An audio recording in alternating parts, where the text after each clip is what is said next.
Hi! In this video we want to give you an update on the original Prusa SL1 and show you a little behind the scenes from the development, production and a preview of Slicer's SLA features.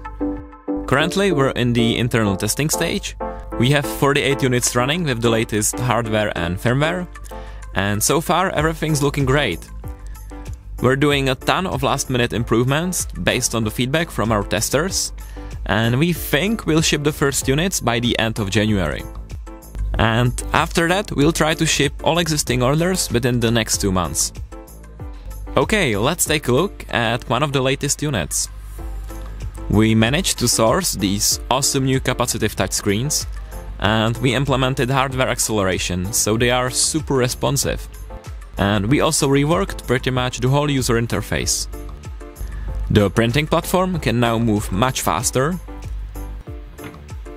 and you can manually invoke the bed tilt from the menu.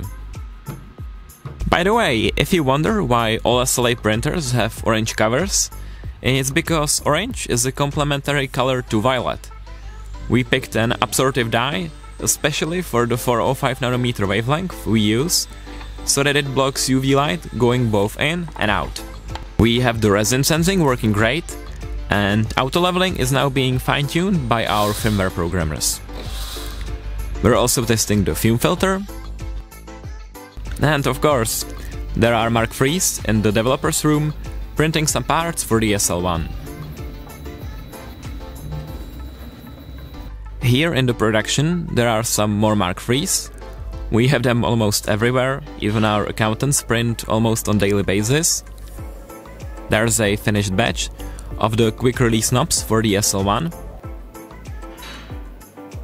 And in these shelves we have frames ready for the next batch of beta units.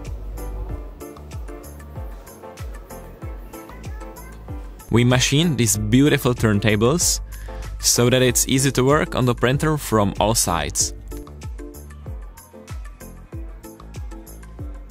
And here you can see the connecting rods that run the tilting mechanism.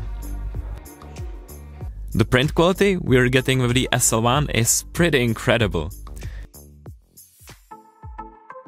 For example, this heart got a lot of attention on our exhibitions, and if you look at these scoops, they're just perfectly smooth. If we take a look at our internal slicer build, the configuration wizard now has the SL1.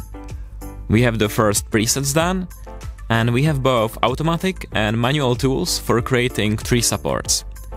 We're working really hard on slicers, so it's going to have even more features by the time you get your printer.